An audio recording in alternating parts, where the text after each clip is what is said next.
Madinaga yaqin bo'lgan joyda, janubiy sharqida mana shu vulqon paydo bo'ldi. Oqib kelishidan to'xtamadi. Bir jamoa kishilar uni oldiga yaqinlashib, uni ko'rishlik maqsadida tog'dan o't otilib chiqaradi.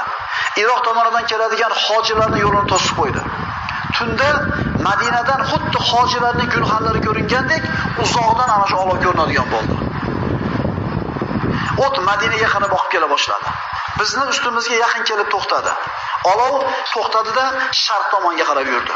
Bu o't orasida tog'larning qoldiqlari, toshlar, shunga o'xshagan narsalar oqib kelayotganda shu toshlar ko'rinadi, kuyib ketgan toshlar.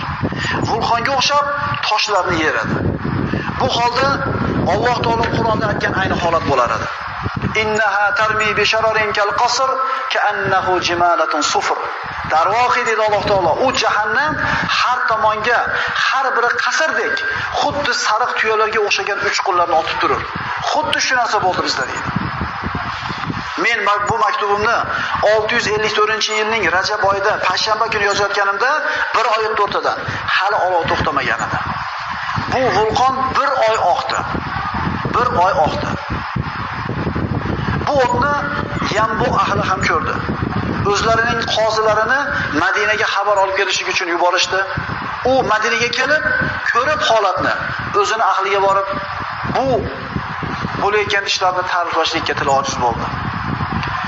Shuningdek, Shomda yashagan Ibn Sha'na degan kishi ham yozadi. Biz deydi Damashqda turganimizda quyosh tutilishi bo'ldi.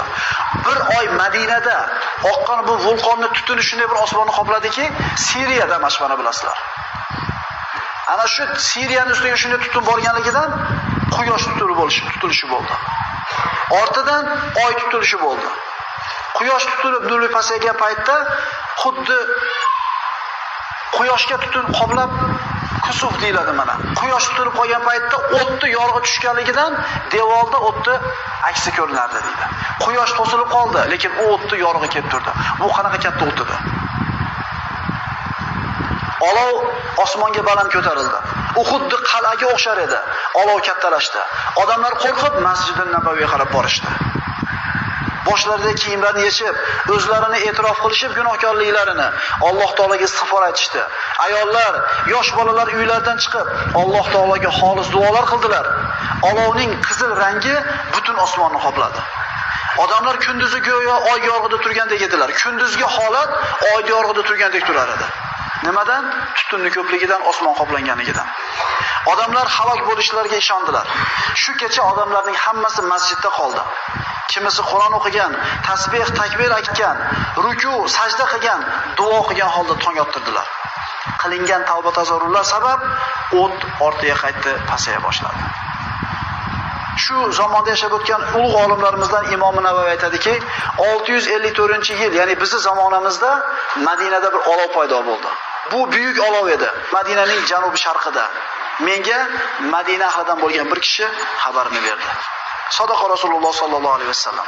Rasululloh sallallohu alayhi vasallamdan keyin mana hijratning 654-yilida mana shu payg'ambarimiz aytgan alomat zohir bo'ldi. La taqumu as-sa'a hatta takhruju narun bi ardi Hijaz tudhi'u laha a'naqul ibli bi Busra. Buxoriy rivoyati. Hijoz yerlaridan Busrodagi tuyalarning bo'yinlarini yoritadigan darajada ulkan bir olov chiqmasdan avval qiyomat qoyim bo'ldi. Mana bir qancha mayda, kichik alomatlarini o'qigan bo'ldik. Qaysinisi bo'lmadi? Birodarlar, bu bo'ldi emas. Mana inshaalloh ertaga shu kichik alomatlarning bir qismini o'qiymiz. 2 yoki 3 darsda kichik alomatlarni tugatamiz, keyin katta alomatlarga o'tamiz.